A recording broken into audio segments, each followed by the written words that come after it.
నమస్తే, శ్రీమాత్రే నమః, శ్రీ గురుభ్యో నమః.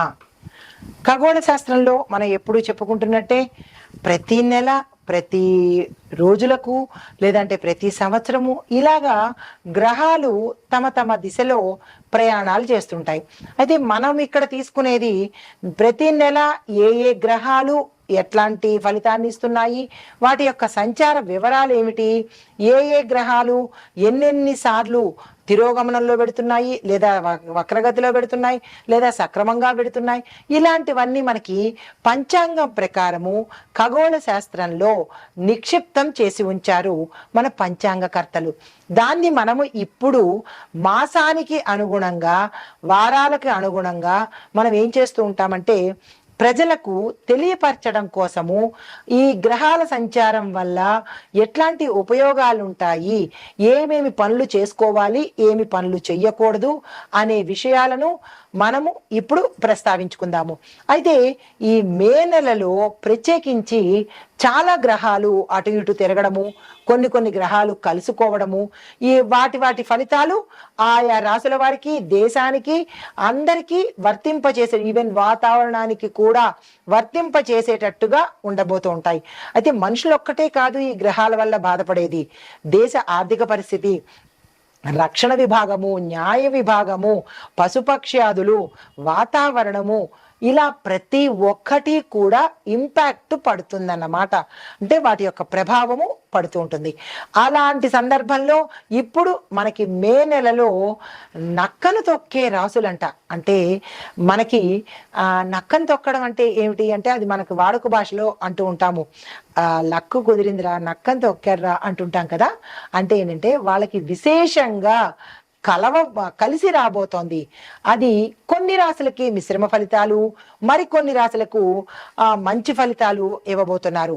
అయితే ఈ సమయంలో ఎవరు నక్కని తొక్కేటట్టుగా ఉండబోతున్నారు, ఏ గ్రహాలు మనకి ఇప్పుడు వస్తున్నాయి అనే అంశంలో రాహు కేతువులు అనమాట.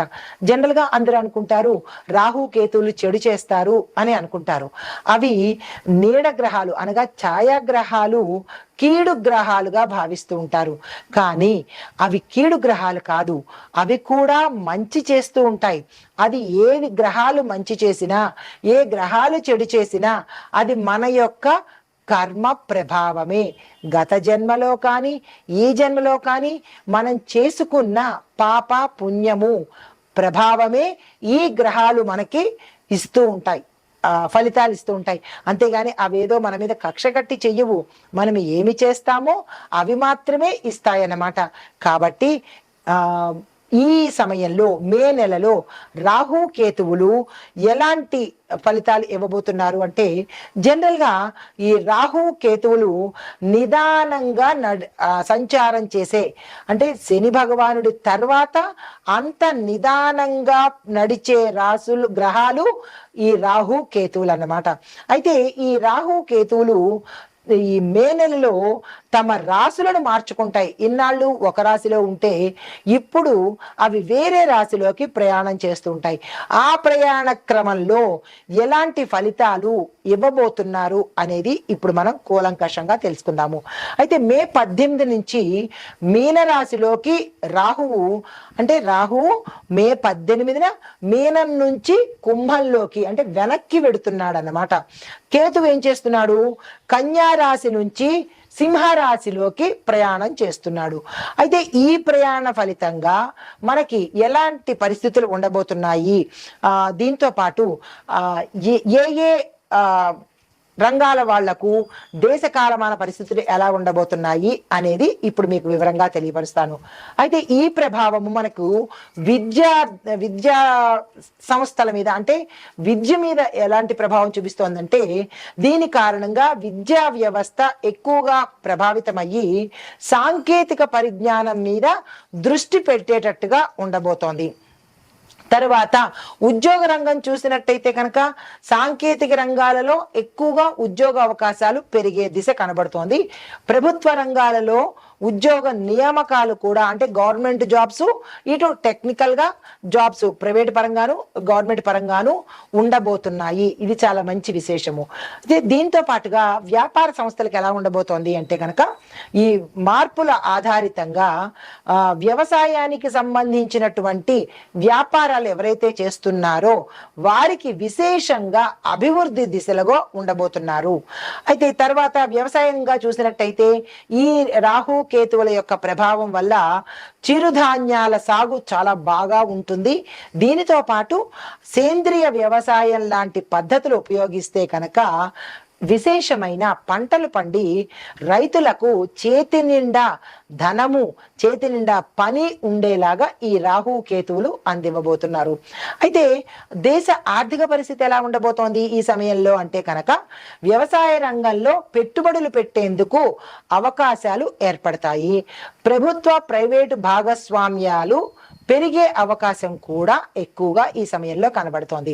అయితే దీనికి మరి మనం ఏం చేయాలి అంటే స్థిరమైన ఆర్థిక విధానాలను అనుసరించాలి.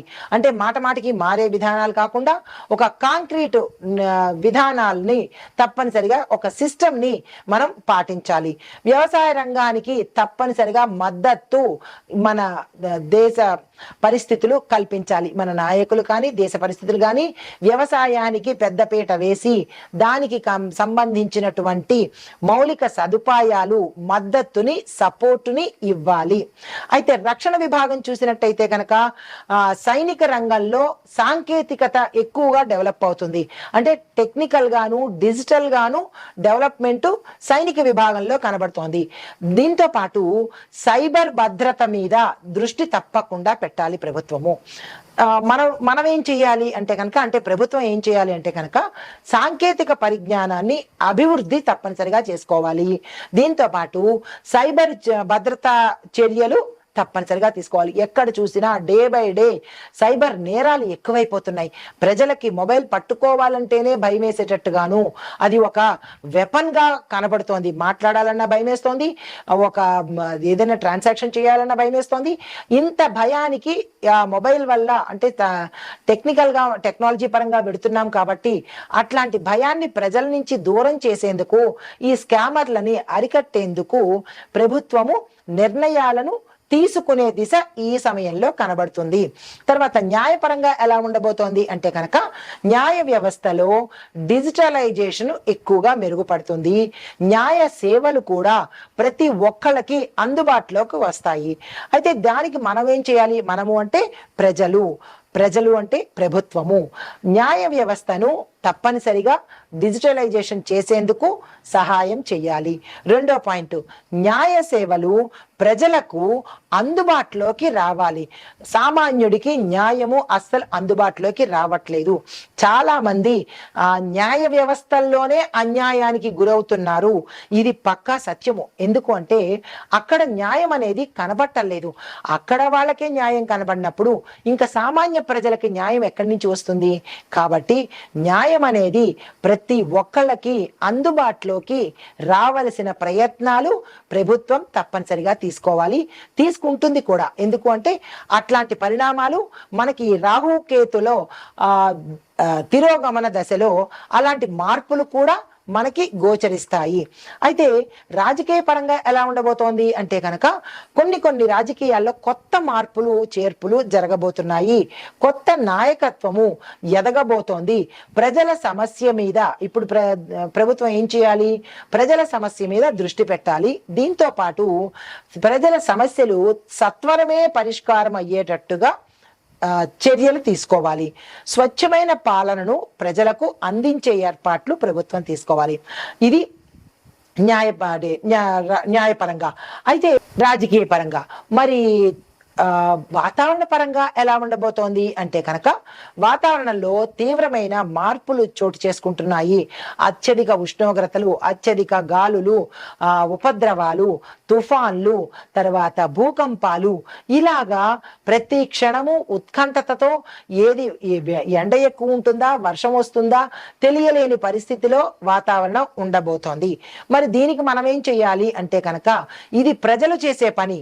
పర్యావరణ పరిరక్షణ ప్రతి మనిషి తీసుకోవాలి. ఇది ప్రభుత్వం మీద నెట్టేయడం కాకుండా మనకి మనమే తీసుకోవాలి. అన్ని ప్రభుత్వం మీద నెట్టేయకుండా మనం ఏం చేయాలి అంటే కనుక ప్రతి ఒక్కళ్ళు 10 మొక్కలైనా ఖాళీ జాగాల్లో నాటే ప్రయత్నంగాను ఒక ఉద్యమంగాను పెట్టుకున్నట్టయితే ఈ వాతావరణం నుంచి కనీసం కొన్ని రోజుల్లోనో కొన్ని సంవత్సరాల్లోనో ఈ పరిణామాలు తట్టుకునేందుకు అవకాశం ఉంటుంది. కాబట్టి ఇది ప్రజలు మాత్రమే చెయ్యాలి. ప్రతి ఒక్కళ్ళు కంకణం కట్టుకొని మొక్కలు నాటే ప్రయత్నం తప్పనిసరిగా చేయాలి. మొక్కలు కట్ చేయడం ఈజీ, కానీ నాటి అవి ఎదగడానికి సంవత్సరాలు పడుతుంది. కాబట్టి కనీసం ఎప్పటి నుంచైనా ఆ ప్రయత్నం ప్రతి ఒక్క మనిషి బాధ్యతగా తీసుకుని చేయాలి. అయితే పునరుత్పాదక ఇంధనాలను వినియోగించుకోవాలి.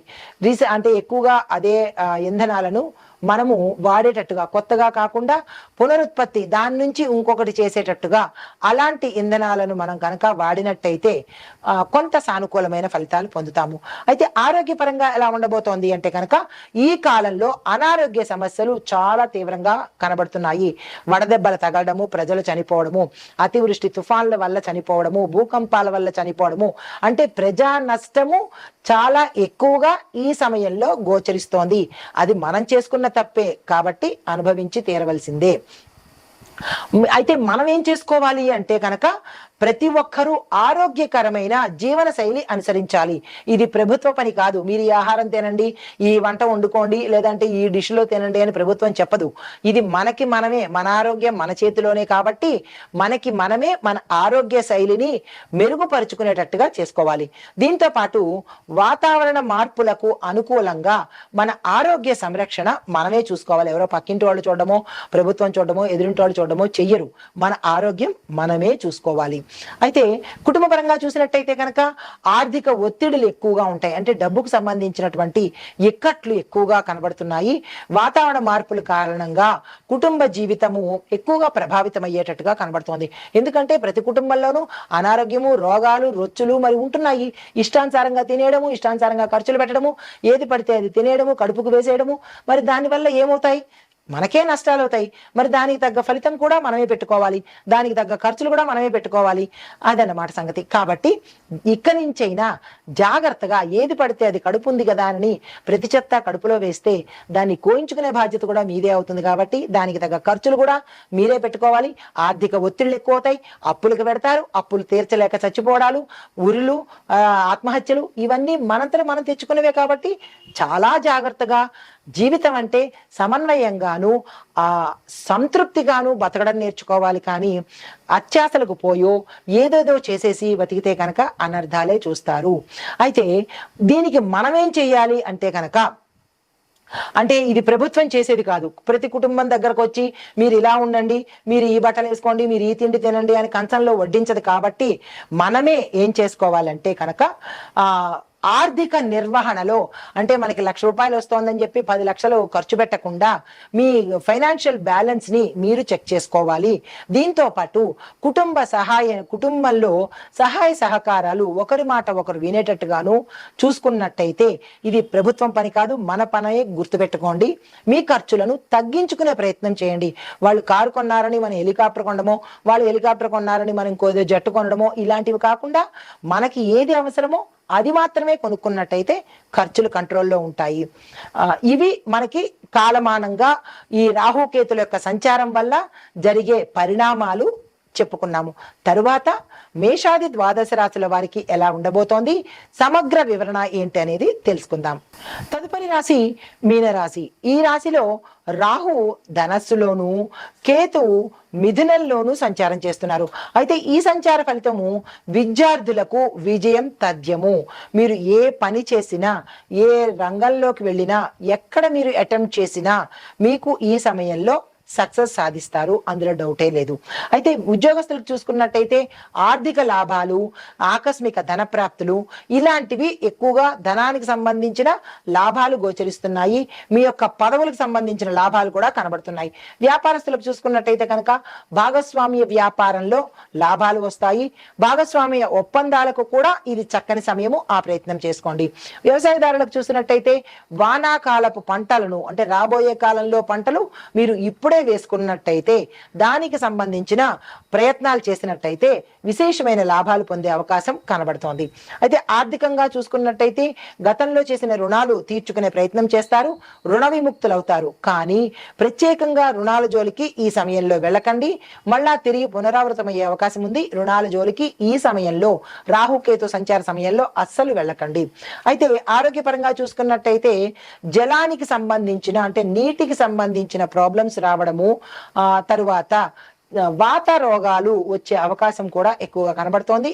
జాగ్రత్తలు తీసుకోండి.